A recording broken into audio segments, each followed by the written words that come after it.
Hello.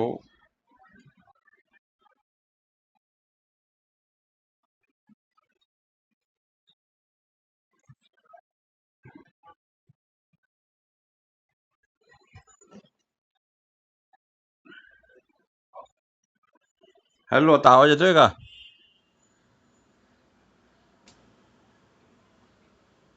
Hello.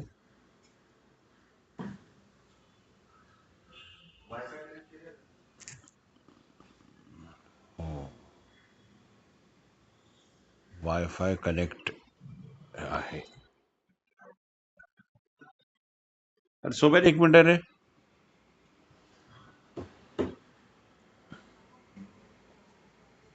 इकडं ना आता.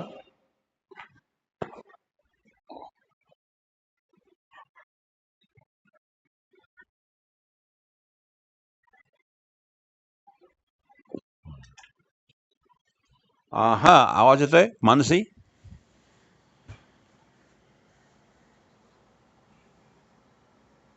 हॅलो.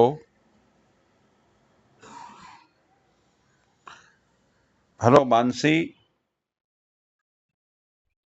Okay, fine fine. चला आपण चालू करूया आता. बाकी अजून काय आलेलं नाही आहेत, पण आपण सुरू करूया. या ठिकाणी आज आपण इंटरव्ह्यू स्किल या प्रश्नांविषयी बोलणार आहोत.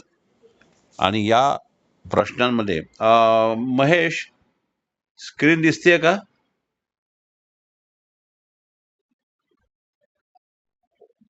ओके. आता बघा, या ठिकाणी आपण इंटरव्ह्यू स्किलच्या 2 प्रश्नांविषयी आपण अभ्यास करणार आहोत. याविषयी आपण मागील 2-3 दिवसापासून चाललंय आपलं. आता याच्यामध्ये आपण 10 प्रश्न आहेत. त्या 10 प्रश्नांचं मराठी आणि इंग्लिश ह्याची तयारी करून घ्यायची आहे. तर आज आपण 2 प्रश्नांविषयी चर्चा करणार आहोत. आता एक लक्षात घ्या, ज्या वेळेला आपल्याला अशी प्रश्न उत्तरं येणार आहेत, त्यावेळेला आपण APIचा अभ्यास पूर्णपणे डोक्यात ठेवून करायचा आहे. कारण ऍक्शन, पोझिशन, इन्फॉर्मेशन हे नीट समजलेलं आहे आपल्याला. तरी पण नीट अभ्यास केला तर आपल्याला हे सहज लक्षात ठेवणं सोपं जाणार आहे. त्याचा आपण आता प्रात्यक्षिक बघणार आहोत. तर प्रत्येकाने या ठिकाणी नीट लक्ष देऊन बघा, कारण नंतर आपण हेच बोलणार आहोत. आता बघा, स्क्रीनवरती पहिला प्रश्न आहे, प्लीज इंट्रोड्यूस युअर सेल्फ. म्हणजे स्वतःची माहिती द्या, अशा प्रकारचा पहिला प्रश्न आहे. आता हा इंग्लिशमध्ये आपल्याकडे दिलेला आहे. आता ज्या वेळेला सेशन संपेल तेव्हा हे मराठीमध्ये व्यवस्थित लिहून घ्यायचंय, कारण त्याच्याविषयी आपल्याला चर्चा करायची आहे. तर बघा, आता पहिलं आहे, माय नेम इज. आता माझंच नाव घेऊ आपण. माय नेम इज महेश. आता माय नेम इज महेश यामध्ये कुठला प्रकार आहे हा? ऍक्शन, पोझिशन का इन्फॉर्मेशन? कोणता आहे हा? सुरुवात महेश. Very good. मग या ठिकाणी माय नेम इज महेश, इज म्हणजे इन्फॉर्मेशनचं वाक्य या ठिकाणी झालेलं आहे. आता फक्त तुम्ही लक्षात ठेवा, नंतर तुम्ही थोड्याने सेशन नंतर प्रयत्न करा मी काय सांगितलं ते. पहिलं आहे, माय नेम इज महेश म्हणजे हे आहे इन्फॉर्मेशन. पुढे म्हटलंय, आय लिव्ह इन पुणे. आता आय लिव्ह इन पुणे हा कुठला प्रकार आहे? API शॉर्ट फॉर्म घेऊ आपण आता. API मधला कुठला प्रकार आहे? यश, सांग बरं. I live in Pune.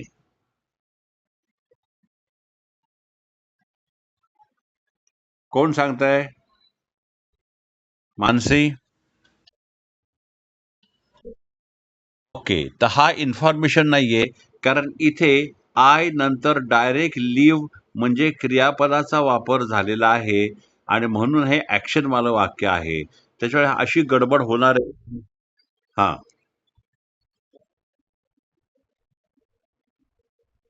हा, पण इथे जमली. हा, ऐक ना. पण ज्या वेळेला करता आणि लगेच त्याला फॉलो करणारा जर क्रियापद असेल, तर ती इन्फॉर्मेशन किंवा पोझेशन नसून हे ऍक्शन आहे. कारण I, we, you, they, he, she, it 9 पैकी कुणी असेल आणि त्याच्या मागे लगेच क्रियापदाचं पहिलं रूप जो फॉलो होत असेल तर त्याला ऍक्शन म्हणच गणलेलं जातं. त्याच्यामुळे आय नंतर डायरेक्ट लिव्ह आलेला आहे. आय आणि वीच्या मध्ये एमी जारचा वगैरे वापर किंवा हॅव किंवा हॅजचा वापर झालेला नाही.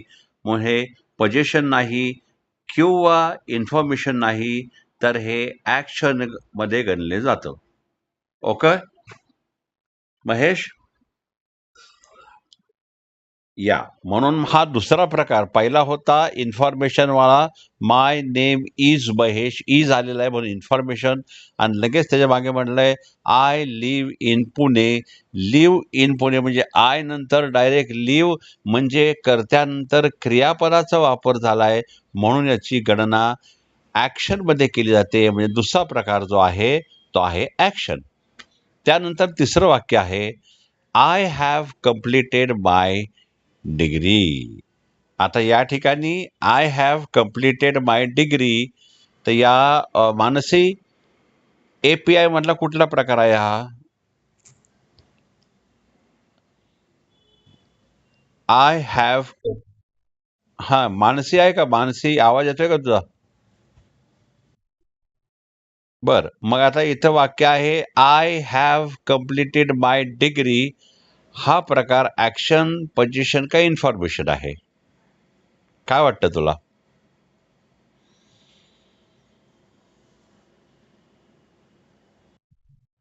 ओके, उत्तर बरोबर दिलेलं आहे. कदाचित कन्फ्युजन असेल पण उत्तर तिने बरोबर केलेलं आहे, कारण आय नंतर हॅव किंवा हॅजचा वापर झालेला आहे. आणि ज्या वेळेला I we you they he she it पैकी जर करता असेल आणि त्यानंतर हॅव किंवा हॅजचा वापर झाला असेल तर ती या प्रकारामध्ये किंवा या सेंटेन्सला पोझिशन असं म्हटलं जातं. आणि हा मराठीमध्ये वाक्य कसं होईल? मी माझी डिग्री पूर्ण केली आहे. मग मी माझी डिग्री पूर्ण केली आहे म्हणजेच माझी डिग्री पूर्ण झाली आहे. आय हॅव, माझ्याकडे असणे म्हणून तो हॅवचा वापर तिथे झालेला आहे. आणि म्हणून तिसरा प्रकार जो आहे या वाक्यातला तो आहे पोझिशनवाला. आता पुढे हेच वाक्य कसं कंटिन्यू झालंय? My I have completed my degree in dash. In dash म्हणजे कुठला प्रकार जो आहे की I have completed my degree in commerce, in science, in arts, यापैकी काहीतरी असणार आहे. तर आपण असं उदाहरण घेऊ की कॉमर्स म्हणूया. मग काय म्हटलंय? I have completed my degree in commerce. म्हणजे कॉमर्स मधून इनचा वापर या ठिकाणी केलेला आहे. म्हणजे वाक्य पोझिशन नंतर immediate bye degree in commerce म्हटलंय म्हणून इन्फॉर्मेशनचा प्रकार झालेला आहे. म्हणजे पहिल्यापासून जर पाहिलं तर बाय नेम जी सुरुवात झाली तेव्हा information, I live action, I have position आणि degree in dash dash dash म्हणजे कॉमर्स वगैरे, तर परत इन्फॉर्मेशन. तर फक्त लक्षात ठेवा, नंतर तुम्हाला हे मार्क करायचंय की कुठल्या प्रकारामधलं आहे. पुढे काय म्हटलंय? After my education. After my education I did internships and worked on a few projects. आता वाक्य मोठं आहे पण याची आपण फोड करूया. इथं काय म्हणलंय? आफ्टर माय एज्युकेशन, माझ्या अभ्यासानंतर. चला इथपासून सुरुवात केली. हा बोल. अरे बापरे, होत नाही का? त्यांना जमत नाही का? म्हणजे प्रॉब्लेम येतोय का? अरे शा, बरं ठीक आहे. मी काय केलं माहिती का? मी रेकॉर्डिंग चालू ठेवलेलं आहे. जर नाही झालं तर त्यांना रेकॉर्डिंग पाठवतो नंतर मी. ओके, चलो फिर. आता कारण त्यांना आपल्याला मध्येच कट करता येताना त्यांना मीटिंग कट होईल. तर कंटिन्यू करू आपण, जाऊ दे. आता हा हा, नाही नाही, कट नाही करत. हे चालू ठेवतोय आणि मग शेवटी हे रेकॉर्डिंग त्यांना पाठवतो. ओके महेश? Okay okay. आता बघा काय म्हटलंय, आफ्टर माय एज्युकेशन, माझा अभ्यास पूर्ण झाल्यावर किंवा माझं शिक्षण पूर्ण झाल्यावर आय डिड इंटर्नशिप्स. आता एवढंच घेऊ आपण, आय डिड इंटर्नशिप्स. हा प्रकार कुठला माहिती का? कुणी पण ओळखून सांगा बरं. आय नंतर लगेच डिडचा वापर झालेला आहे. म्हणजे करता आय वी येऊ दे ही शीट पैकी आणि डायरेक्ट डिड इथं वापरलेला आहे. तो कुठल्या अर्थाने म्हटलेला आहे हे फक्त सांगा. डिडचा वापर का केला आहे? Very good. हा पास्ट टेन्स आहे. म्हणजेच क्रियापदाच्या दुसऱ्या प्रकारचा वापर केलेला आहे. म्हणजे डूचा सेकंड फॉर्म डिड. म्हणजेच केली. आय डिड, केलं अर्थ I did internship, me internship केली आहे किंवा केली. And worked on a few project, Varkala इडे लावलाय म्हणजे अनेक प्रकल्पांवर मी काम केलं. म्हणजे इथे सुद्धा वर्कला इडी लावलेला आहे. बघा बघा, I did internships and worked on a few project. म्हणजे याचा अर्थ असा झाला की मी इंटर्नशिप केली आणि अनेक प्रोजेक्टवर काम केलं. या पूर्ण सेंटेन्समध्ये डीडचा वापर केला, आय नंतर लगेच डीड. आता जर विचार केला तर यातलं वाक्य ऍक्शन, पोझिशन का इन्फॉर्मेशन, भले काळ हा सिंपल पास्ट टेन्स असेल, पण पास्ट टेन्स असला तरी ऍक्शन, पोझिशन का इन्फॉर्मेशन, काय वाटतं तुम्हाला या पूर्ण सेंटेन्समध्ये? एकदा वाचून दाखवतो.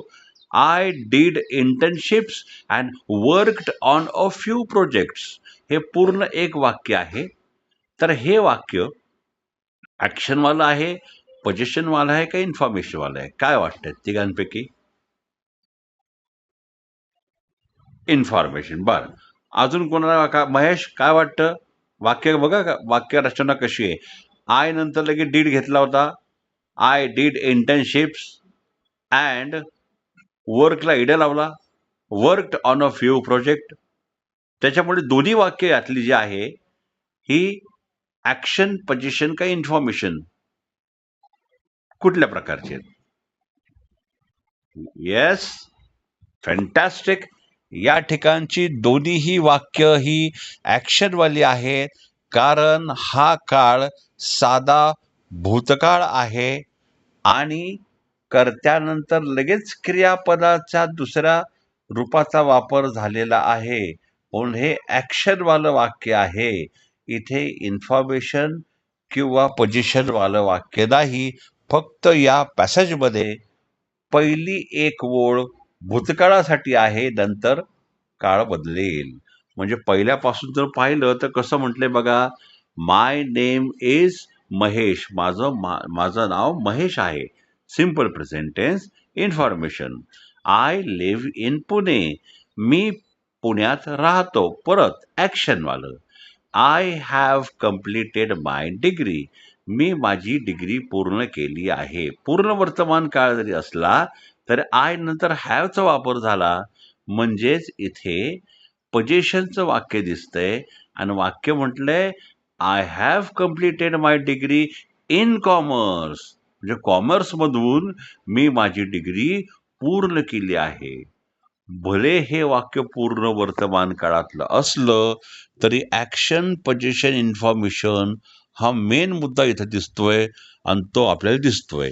आणि पुढं म्हटलेलं आहे आफ्टर माय एज्युकेशन, माझ्या शिक्षणानंतर. आणि मग कॉमा म्हटलंय I did internships and worked on a few projects, me internship केली आणि अनेक प्रकल्पांवर काम केलं.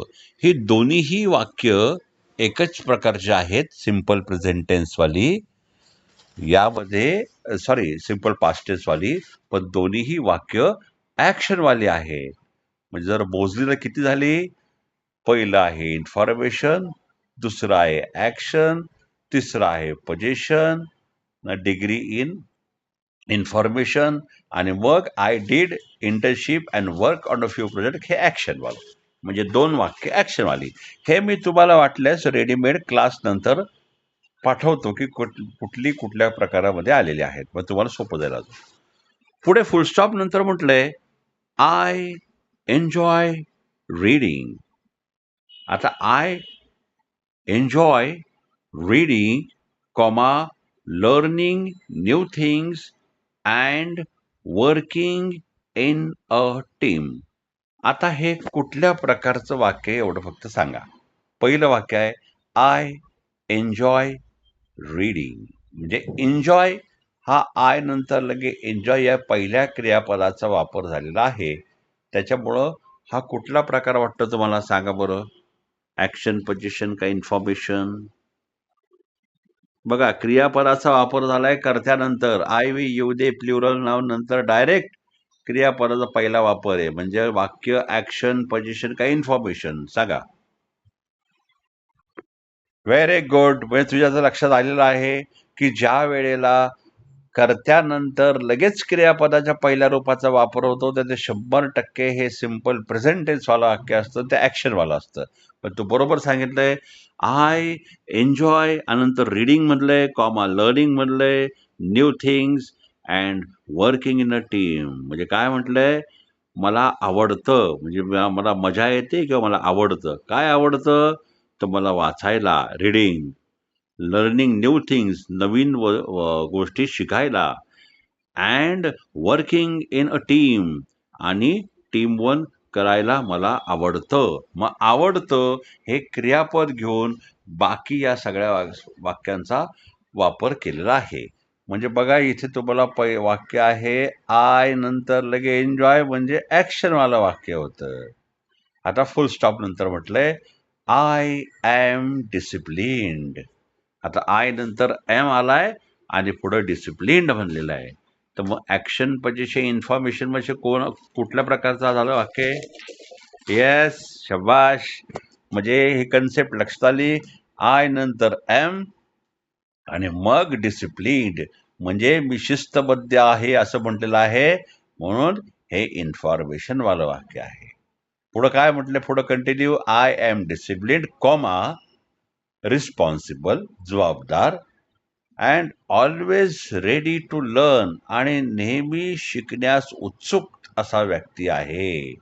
ते पुढं एक्सटेन्शन लावलंय, पण सुरुवात झाली आय एम ने, म्हणजे इन्फॉर्मेशन ते, आणि मग पुढे एक्सटेन्शन दिले disciplined, responsible and always ready to learn, असं ते वाक्य होतं. मग पुढे काय म्हटलंय? My time management is good. त्यांनी म्हटलंय my time management is good. कुठल्या प्रकारे? API. महेश, वाक्यातलं फोड करायची. इन्फॉर्मेशन, लक्षात आलंय. माय टाइम मॅनेजमेंट हा करताय, हा पूर्ण करताय. माझं वेळेचं व्यवस्थापन चांगलं आहे. मग माझं वेळेचं व्यवस्थापन हे पूर्ण कर्त्यामध्ये बसतंय आणि म्हणून ते पूर्ण आहे. माय टाइम मॅनेजमेंट, आणि मग पुढे इज म्हणलंय, आणि मग गुड, म्हणजे हे इन्फॉर्मेशन वाला आहे. My time management is good, full stop. पुढं म्हटलंय I focus on achieving goals. बघा, वाक्य काय? पहिलं म्हटलंय आय, की लगेच क्रियापदाचा वापर झालाय फोकस, आणि मग म्हणलंय ऑन अचिव्हिंग गोल्स. कुठलंय? ऍक्शन, पोझिशन का इन्फॉर्मेशन? यश. हा, व्हेरी गुड. म्हणजे आय नंतर लगेच फोकस या क्रियापदाचा वापर झालाय. फोकसला मराठीमध्ये काय म्हणतात? तर फोकसला आपण काय काय मराठीमध्ये काय म्हणू शकतो आपण? फोकस,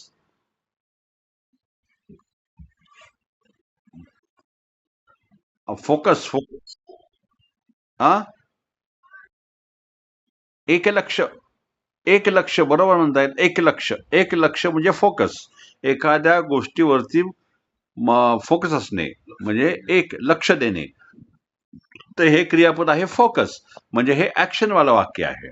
त्यानंतर म्हटलं I have basic computer knowledge. आता सांगा API, Mansi, I have basic computer knowledge. Mansi, काय वाटतं? कोणतं आहे? मानसी आहेस का? गेले वाटतं कुठेतरी क्लास सोड. हा, हे आहे पोझिशन वालं वाक्य आहे, कारण हॅवचा वापर झालाय म्हणजे असणे. करता आय आहे म्हणजे हॅव आणि हॅज पैकी वापर व्हायला पाहिजे, पण I we you they plural have he she it असेल हॅज. तर करता आय मधला आहे म्हणून हॅव, आणि हे वाक्य पोझिशन वालं आहे. पुढे म्हटलंय करंटली म्हणजे सध्या. I am upgrading my skills through online courses. काय म्हटले बघा? Currently, I am upgrading my skills through online courses. Action, position का information सांगा. येस, आय नंतर एम चा वापर केलाय आणि म्हणून इन्फॉर्मेशन वालं वाक्य आहे. फक्त या ठिकाणी चालू वर्तमान काळामध्ये सुद्धा ते बसू शकतो आपण, म्हणजे इन्फॉर्मेशन प्लस क्रियापद आपला काळाचा वापर होईल. पूर्ण वर्तमान काळ म्हणजे एम नंतर क्रियापद आय एन जी रूप लागतंय. चौथं रूप अपग्रेडचा fourth form upgrading. I am upgrading my skills through online courses. म्हणजे काय म्हटलंय? सध्या मी माझे स्किल्स अपग्रेड करत आहे. चालू वर्तमान काळ. पण आय नंतर एम जो घेतलाय म्हणजे इन्फॉर्मेशन मालच वाक्य आहे. मग पुढे काय म्हटलंय? I always maintain a positive attitude. I always maintain a positive attitude. सांगा, ऍक्शन, पोझिशन का इन्फॉर्मेशन?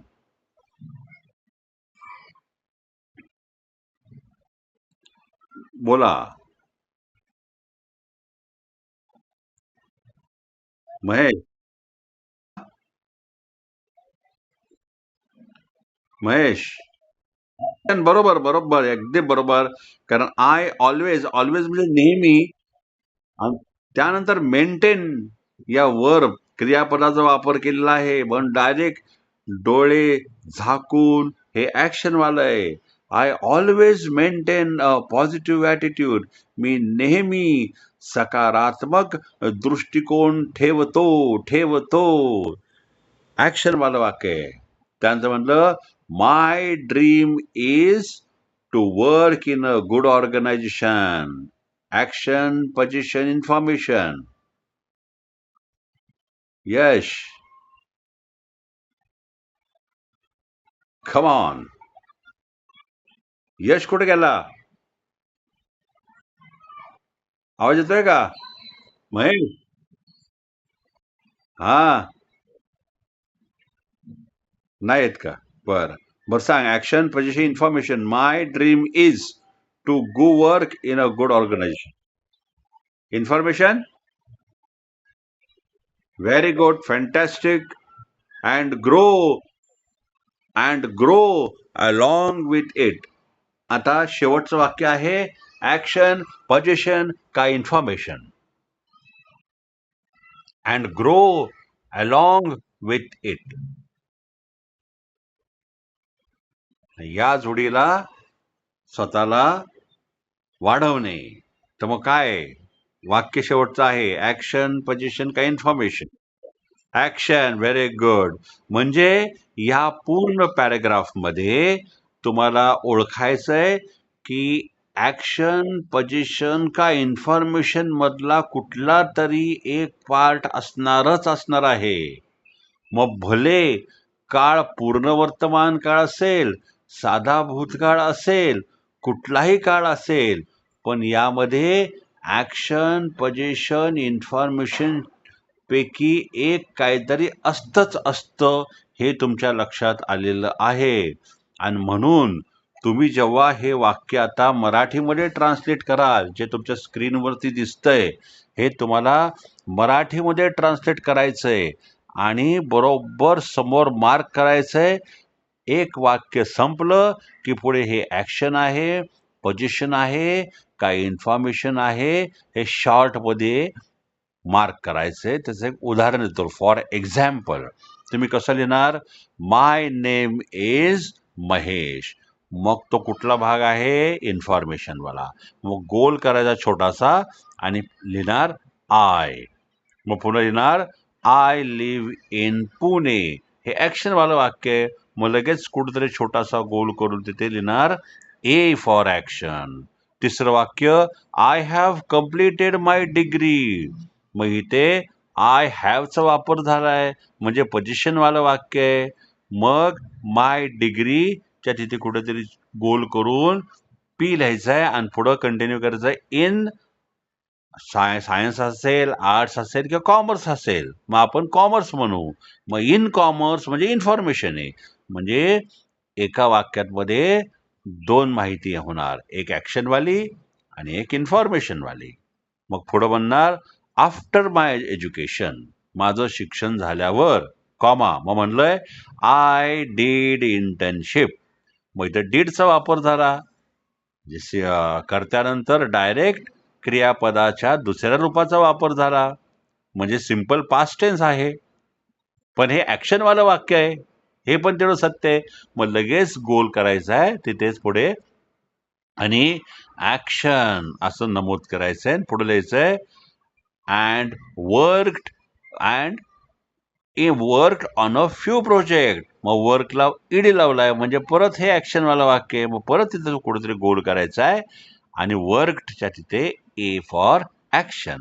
असं अख्ख्या पॅरेग्राफमध्ये प्रत्येक सेंटेन्समध्ये कुठे ॲक्शन आहे, कुठे पोझिशन आहे, कुठे इन्फॉर्मेशन आहे, हे बरोबर तुम्हाला मार्क करायचं आहे.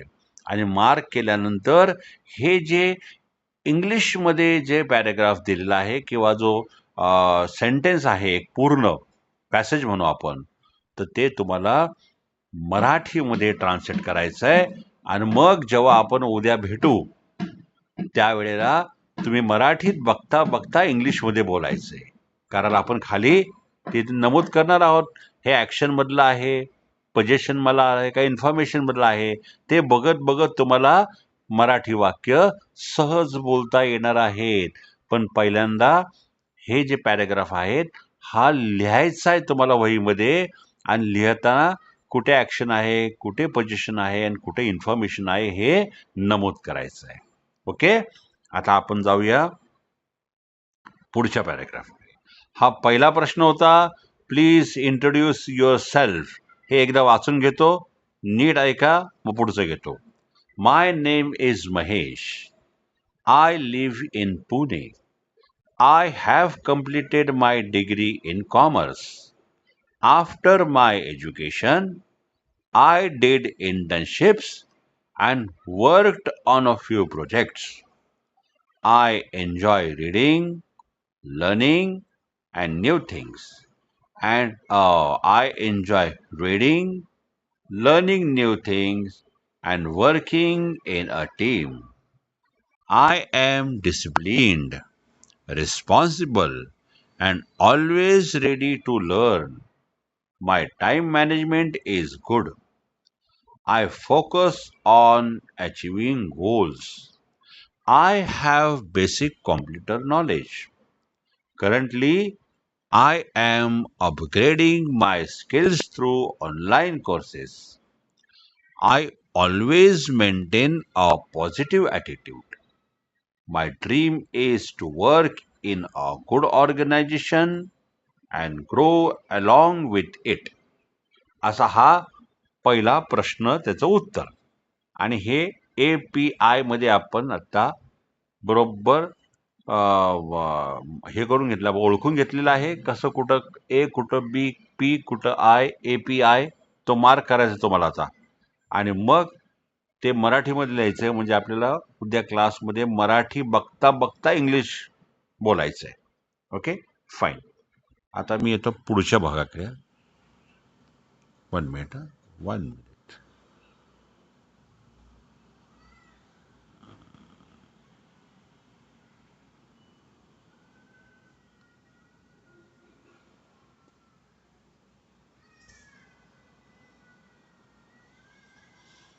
हा, आता या ठिकाणी question number 2. Now we are discussing about question number 2. What is the question? Why do you want to work in our company? पहिला प्रश्न. इथं प्रश्न नंबर 2. काय प्रश्न आहे? Why do you want to work in our company? या प्रश्नाचा अर्थ काय? कोण सांगेल बरं? सांगा बरं मला. मराठीमध्ये अर्थ काय होतो? कमॉन.